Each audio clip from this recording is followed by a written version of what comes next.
All right, so I'm making one of my easy but satisfying meals tonight. I'm gonna have some roasted peppers with a Italian blend shredded cheese. I'm going to cut up one poblano chili pepper because tonight I'm cooking Cubanelles, and the Cubanelles are not hot, but for some reason I don't feel like eating anything really hot. So what I'm going to do is I'm going to have the Cubanelle peppers, and then I'm going to take out the seeds, but then I'm going to open up the poblano chili pepper. I'm going to save some of the seeds and just sprinkle them on the end, um, on the Cubanelles, just for a little bit of heat, but not a lot of heat. So I'll be right back. Okay, so you can see I have halved all of my Cubanelle peppers, and then I have the one poblano chili pepper. You can see it right here. Um, and I'm going to save the seeds from the poblano chili pepper because I'm going to sprinkle some of those seeds after removing the seeds from the Cubanelle. All right, so I'm going to pull all the seeds out.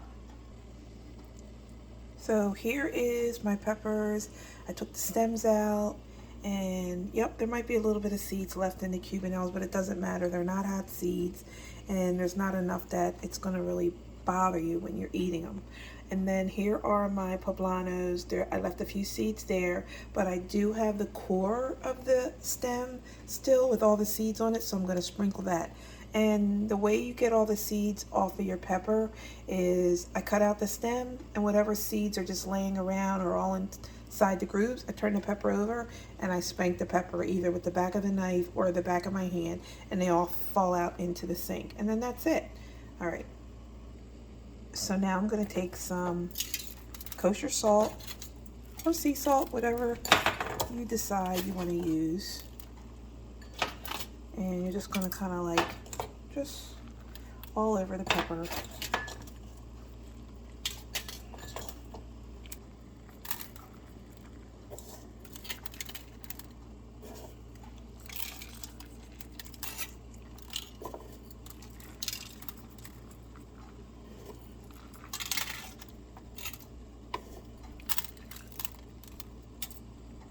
Then I'm going to take some black pepper.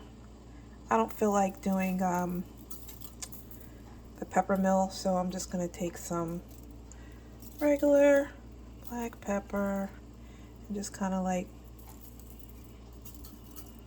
no rhyme or reason, but just get enough pepper so you have some pepper on them. Then I'm going to take some garlic powder. I'm going to sprinkle that. Not a lot, just a little bit of flavoring. I'm not trying to change the taste of the pepper. I'm just trying to like give it some seasoning. So you can see it. It's laying on there. And I'm going to take my olive oil. I'm just going to lightly drizzle inside the pepper. Not a lot. Because you do want to be able to pick up your pepper, but you don't want to be it to get so loose because of all the olive oil. So I'm just lightly drizzling the olive oil so that it's enough to cook inside the pepper, but all right. Okay, you can see the olive oil down inside the pepper. Some of them might have a little bit more oil. It's hard to control it when I don't have the olive oil bottle to really direct the olive oil where I want it, but I think you have the idea. So now I'm going to take some of the poblano seeds and sprinkle them just throughout so that I get some heat, and then I'm going to pop them in the oven at 350 degrees until they cook and roast the way that I want them to roast. And it's really up to you how much you want your peppers to roast, but they're going to shrink down. Like, they're all crowded on this. I should have used a larger cookie sheet, but I didn't feel like it. So, and the other one is like twice as big. So this was kind of like in between. And there you go. Hold on. Okay, you can see the poblano seeds that I placed over the, that's my electric trash can you hear. But I sprinkled them all over, and like I said, it's all up to you how much heat you want. There wasn't a whole lot of peppers, but I think it's enough for this tray. So now I'm gonna pop them in the oven. And yeah, you could go up to 400, but then you really just should watch them. But I'm gonna put them at 350 and then just kind of like keep an eye on them and just kind of eyeball how I like them to cook. And into the oven they go. My oven was already preheated, and put them in the center of the oven. I don't want them to be down too low. I'm not trying to burn them, but I do want them just to get to a point where I can still pick them up, but they're not going to flop all over the place. All right, and we'll come back. Okay, so I chopped half of a nice sized onion, and I also used crushed garlic, well, chopped garlic, in a jar. And if you want to use fresh garlic, you can. I personally think the garlic in the jar is just as good, unless you're like doing something really, really fancy. And like I said, this is like a quick meal, my go-to. And I put that in the pan, and also I put some olive oil in the pan. And what I'm going to do is I'm going to saute that until the onions and the onions become translucent, but I don't want to burn the garlic. So I'm going to be really, really quick but gentle while I saute this. All right, I have some San Marzano, tomato, basil, pasta sauce, or you can use any kind of tomato paste. And if you prefer, I just so happen to have a jar that is open that I used a few days ago, and I didn't use it all, so I'm going to use that. And then I have some crushed red pepper, and I have some basil, and I have some oregano, and then I have some fresh basil that I'm going to put in the dish after everything is just about done. First, smells so good. And I'm using a gourmet lemon pasta. You can get this from, like, you ever go into like Marshall's or Home Goods, or you know, some of the stores that have like a gourmet section, and you can get olive oil, and sometimes they have these pastas in the bag. Well, one day I chose one of these pastas, and every now and then I go back in and pray that they have it on the shelf again, but it's kind of like a hit or miss. They don't always have it, but this has been a go-to, so they seem to always have this one, and it's really, really good. And it only costs like $4, which is not bad. All right, so we're gonna saute everything. My burner's probably too low because I want to get this going.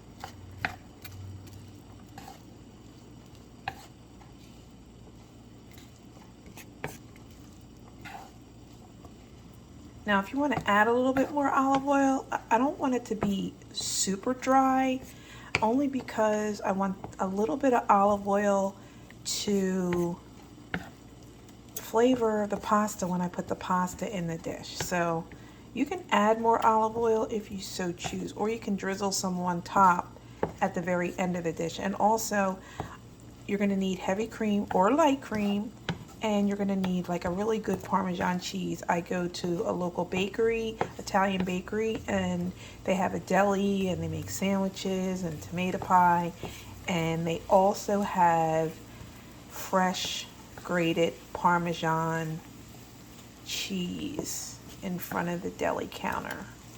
So you're just going to need a little bit of that. All right, so that's starting to saute really good. So I took the oregano, and I just wanted you to see how much I put in there. I don't measure, but it's kind of probably like a teaspoon, not even, and not a full teaspoon. And then this is the basil, and I'm going to incorporate that into the onion and garlic mixture with the olive oil. smells really, really good. Can you smell that? It smells so good.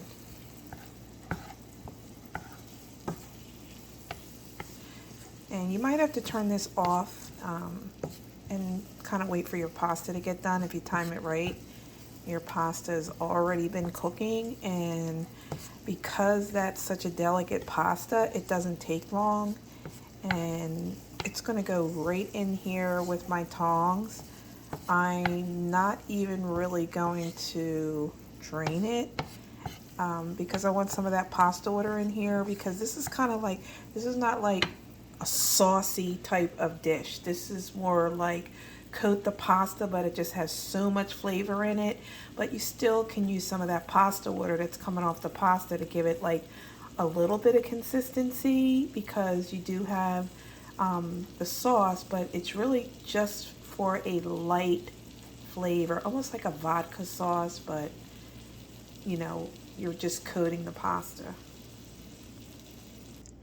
Now, just a little FYI, if you really want to forego the sauce or the tomato paste, they have these amazing San Marzano tomatoes. If you wanted to just do everything like totally fresh, you could use these, put them in a pan with some olive oil and all the seasonings and cook them down until they soften, and then you could still add your heavy cream or light cream and your Parmesan cheese and your fresh basil and toss your pasta in it. So it's kind of whatever you want. I might do this next time, but I'm actually going to do something else with these and eat them as an appetizer, but not today.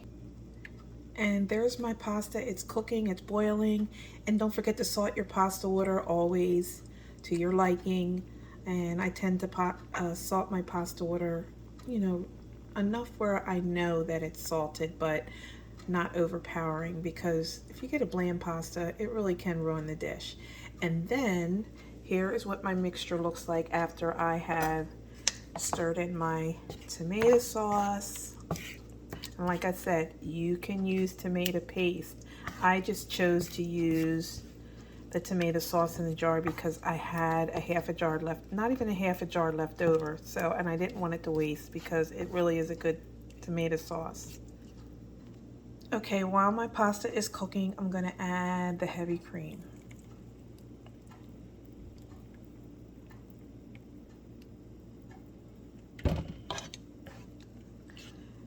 I would say that's about 3/4 of a cup. And depending on how thick you want this to be, you'll have to gauge after everything kind of starts to like cook a little more. I think I might be adding just a tad bit more, but right now it looks pretty good. And it's kind of hard to add more after you put the pasta in, so you really should know what your consistency is going to be prior to that. That smells so good. If only you could smell this. It smells delicious. And while the pasta is cooking, listen, however you want your pasta is however you want your pasta. But like I said, this is a delicate pasta. I tasted it, I pulled one out, and it's pretty much almost done. And it is going to cook a little bit more in the sauce. So I'm just kind of waiting for my sauce to kind of heat up again, because I did turn it off because I didn't have everything kind of like going at the same pace. So I'm kind of held up. But I have my basil. And what I'm going to do is I'm going to rip my basil, because I kind of want a piece of basil when I pick up the pasta. I'm only using 2 really nice leaves of basil, and I'm going to tear it up and put it in the pasta sauce. In the meantime, take a look at my peppers. They're starting to maybe get a little brown on the tips, and they're cooking really well. I can hear them sizzling. Okay, my sauce is starting to bubble. That's what I want. Okay, I'm going to start adding my pasta. I did drain it a little bit, some of the water. I'm making a mess.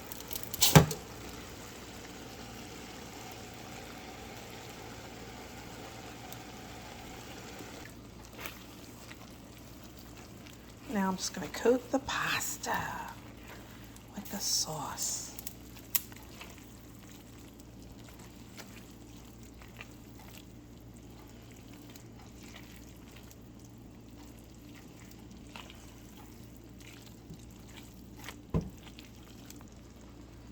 And I'm going to sprinkle some Parmesan cheese on top. Definitely more if you like.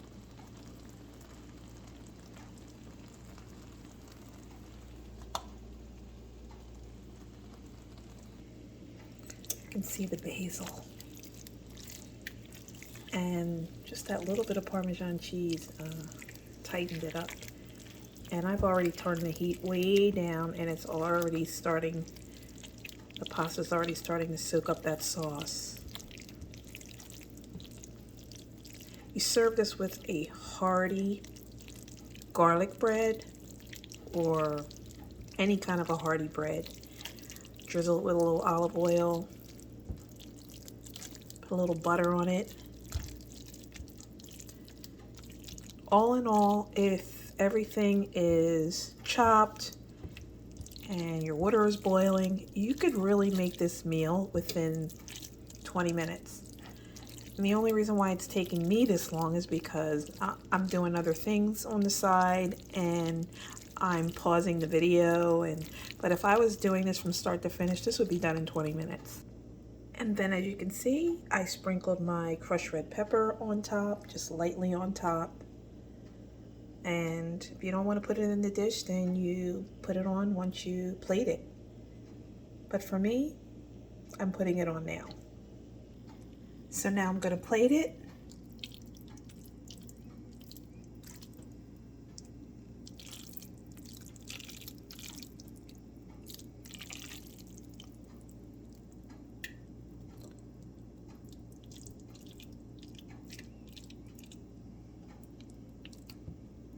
Sprinkle a little Parmesan cheese.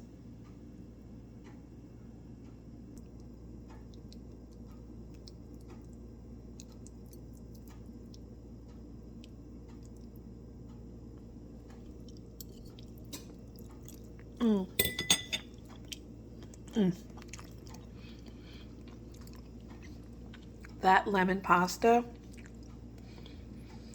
the sauce has tightened up and is stuck to every inch of that pasta. And there's your basil, Parmesan cheese, your red pepper flakes. This is so good. I'm not going to eat any bread tonight because this is my carb right here. But I would give nothing but to have a crusty garlic bread next to this, or just a crusty sourdough bread, toasted. That would just top this off. But I have my peppers, and I'm really going to eat my peppers next to this. When they come out of the oven, I'm going to put my peppers next to it, and then that's my dinner. So I hope you enjoyed my video. If you like my video, please like it and share. This is kind of like my first video, so I don't know when I'm going to be doing another video, but if you like this meal, please, please, please like and share. Thank you. Oh, I got to show you the peppers. Okay, so I sprinkled the tops of the peppers with a blend of cheese. You can use a Mexican blend. In this case, I used mozzarella, Parmesan, like more of an Italian blend. But since you're dealing with peppers, you might want to do a Mexican blend. Either way, you can't go wrong. And then I'm going to put these back in the oven just until the cheese bubbles a little bit or it melts. And you can kind of get the idea what the peppers look like with the cheese. If you want your cheese more melted, that's fine. But if you just kind of like want it to just melt a little bit, the peppers are done. They are tender. So right now I'm just kind of like waiting for the cheese to melt a little bit more. And then that's it. All done. Pick that up like an appetizer and eat it on the side. It's the kind of thing that you kind of like leave it on the cookie sheet and everybody comes to get one and they pick it up and they eat it, and next thing you know, the tray is gone. but it's really, really delicious and different. And in the summertime, I put them on the grill and I make them the same way. So again, that's the end of my video. Thank you for watching. If you like my video, please like and share. And if enough people like it, then I'll do more videos. But right now, this is the beginning of, I don't know what it's the beginning of, but bon appetit.